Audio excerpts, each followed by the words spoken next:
أعوذ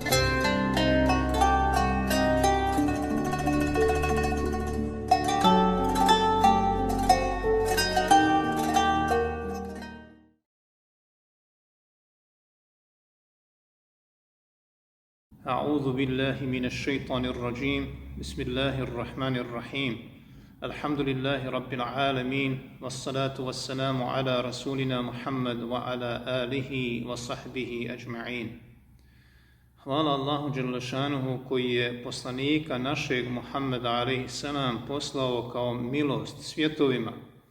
U Ilijunu ga uzdigao na visoke stepene i u džennetu njemu bliskim učinio vjernike. Allahu, blagoslovi našeg voljenog poslanika alejhi selam, njegovu porodicu, časne ashabe, kao i one koji slijede njegov put čestitosti do sudnjega dana. Draga braćo i sestre u dini Islamu, assalamu alaikum wa rahmatullahi wa barakatuh. Iz prirode čovjeka, iz njegovog nefsa, javljaju se želje koje nikada ne prestaju. Tako siromašna osoba stalno priželjkuje bogatstvo, a bogata osoba moć. Moćna osoba opet teži vječnoj moći i tako dalje i tako dalje. Većina ljudi ima žudnje i želje za stvarima koje su vezane za život na ovome svijetu, ali samo manjina ima želje relevantne i važne za budući svijet. Dragi muslimani, ovom prilikom govorit ću o jednoj od najčasnijih želja. To je nešto za čim bi svaki musliman i muslimanka trebali da žude, a to je želja da se bude u društvu poslanika alejhi selam u džennetu. Nije to želja da se bude u društvu princa ili kralja, nego u društvu najboljeg i najodabranijeg od Allahovih stvorenja. Ta želja ne dolazi na način da čovjeku uzrokuje poniženje niti trošak. Ona utjelovljuje vječno stanje blaženstva koje nikada ne prestaje, i to među džennetskim stablima i rijekama u hladu Allahovog prijestolja Arša. Kako je divno postignuće biti u društvu poslanika alejhi selam. To je, brate i sestro, zaista najbolja moguća nagrada.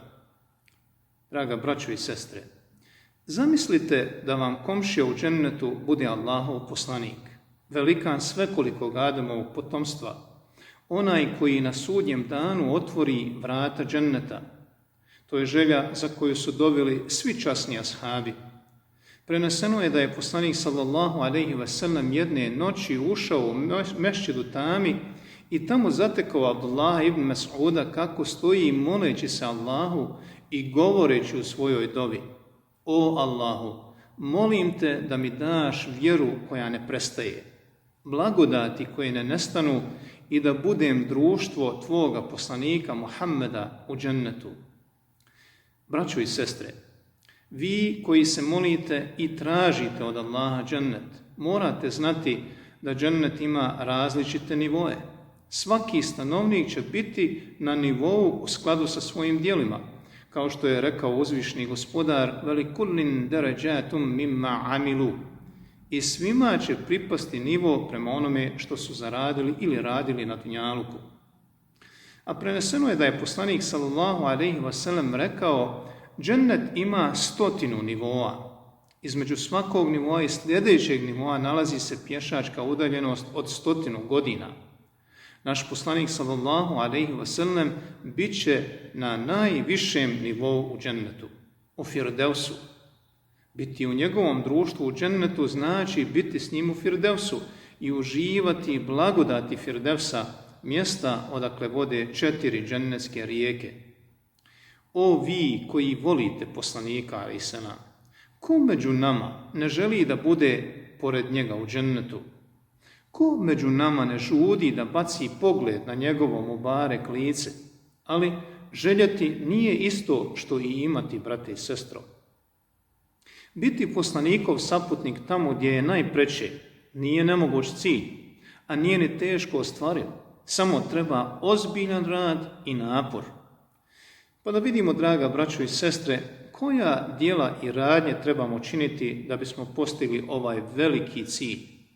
Prvo, Moramo povećati broj i obim naših seždi koje obavljamo u dobrovoljnim namazima, u nafili, uz redovno i skrušno obavljanje propisanih dnevnih namaza. Poslanik alejhi selam je rekao: nećete učiniti jednu seždu Allahu, a da vam on za nju ne podigne vaš status za jedan nivo ili jednu deređu i ne oprosti jedan grijeh. Ovo obećanje potvrđuje još jedan hadis koji je prenio Rabija ibn Ka'b, rekavši da je jedne noći služio poslanika alejhi selam i donosio mu vodu za abdest. Poslanik sallallahu alejhi ve sellem mu je rekao: traži od mene bilo šta, bilo kakvu uslugu koju mogu učiniti za tebe.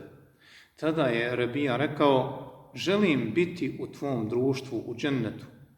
Poslanik ga je upitao: imaš li išta drugo? Želiš li još nešto? A Rabija je kazao: ne, samo to. Onda mu je Rasulullah rekao: pa gledaj da uvećaš svoje sežde. Drugo, sjetite se sponzorstva siročadi. Pređite rukom preko njihovih glava, obrišite im suze i pazite na njihovu sreću, a zatim, brate i sestre, u nadi čekajte da se ispuni obećanje voljenog poslanika alejhi selam dato kada je rekao: ja i sponzor siročeta ćemo biti u džennetu ovako. Treće, sjećajte se poslanika čestim donošenjem salavata na njega. Preneseno je da je Rasulullah rekao: najviše zaslužuju da mi budu blizu oni koji me se najviše salavatom sjećaju. A u drugoj predaji je rekao: pa kome se bude više sjećao, bit će mi bliži na sudnjem danu. Četvrto, dobri maniri i lijepo ponašanje donose bliskost poslaniku. On je rekao: najbliži i najdraži na sudnjem danu bit će mi oni koji su najboljeg ahlaka, najboljeg ponašanja. Ovo logično sugerira, brate i sestro, da će oni koji se loše ponašaju i koji su loše naravi biti najudaljeniji od poslanika alejhi selam. Također je rekao: oni koji neće imati moju naklonost i koji će zato biti daleko od mene na sudnjem danu, bit će oni koji pričaju gluposti, koji svojim riječima vrijeđaju druge i koji su arogantni. Brate i sestro, peto što će nas približiti poslaniku alejhi selam na sudnjem danu je briga o djevojčicama. Bilo da su to naše kćeri ili naše sestre, to je nešto na što nas Islam postiče i zato izuzetno nagrađuje. Biti pažljiv i samilostan prema onim koji o nama ovise i ispravno ih odgajati je nešto što donosi veliku nagradu. Dakle, o vi koji pazite djevojčice, poslušajte obećanje poslanika alejhi selam kada je rekao: kogod se pobrine za dvije djevojke dok ne dostignu doba puberteta, bit će sa mnom ovako na sudnjem danu. I pritom je pokazao na svoj kažiprst i srednji prst jedan uz drugi. U drugoj predaji Rasulullah sallallahu alejhi ve sellem je spomenuo: ko se brine o 2 ili 3 kćeri ili 2 ili 3 sestre dok ne umru ili on umre, bit će blizu poslanika na sudnjem danu. Briga, brate i sestro, koju je poslanik sallallahu alejhi ve sellem spomenuo, ne znači samo trošenje novca na njih. To podrazumijeva odgoj i podučavanje, izgradnju lijepih karakternih crta i osobina poput skromnosti i poniznosti. I šesto, ljubav prema Allahu i njegovom poslaniku je nešto što će nas približiti poslaniku na sudnjem danu. Preneseno je da je neki od ashaba Allahovog poslanika sreo na vratima mešćida i upitao ga: Allahov poslaniće, kad će biti sudnji dan? A on je odgovorio: a šta si ti pripremio za sudnji dan? Pa je čovjek rekao: nisam pripremio mnogo namaza, posta ili dobročinstva, ali zaista volim Allaha i njegovog poslanika. Na to je Rasulullah odgovorio: ti ćeš biti na sudnjem danu s onim koje voliš. Braćo i sestre, voljeti poslanika uključuje ne samo ljubav prema njemu kao osobi, već i ljubav prema njegovoj vjeri, sunnetu, odredbama i zapovjedima. Uključuje mržnju i držanje podalje od njegovih zabrana i stvari koje nije volio. Tako mi je Allaha, onaj ko se protivi učenju i vjerozakonu poslanika alejhi selam ne može tvrditi da ga voli. Kako neko ko izvrgava ruglu njegovo učenje, olahko ga shvata, može tvrditi da voli poslanika sallallahu alejhi ve sellem? Draga braćo i sestre, prava ljubav ima znakove koji dokazuju tu ljubav. Znak nečije ljubavi prema poslaniku je da se pokorava njegovim naredbama i slijedi njegov sunnet.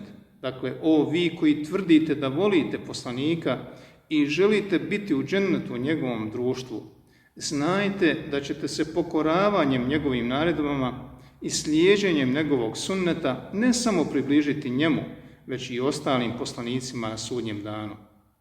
Uzvišni Allah subhanahu wa ta'ala je rekao: oni koji su pokorni Allahu i poslaniku, bit će u društvu onih koje je Allah blagodario, vjerovjesnika, onih koji je srcem iskreno i u potpunosti vjeruju, i šehida i čestitih ljudi.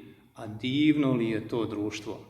O Allahu, podari nam vjeru koja se ne umanjuje, blagodati koje ne ponestaje, dobra djela koja se ne odbacuju, i podari nam društvo tvog poslanika Muhammeda alejhi selam u džennetu.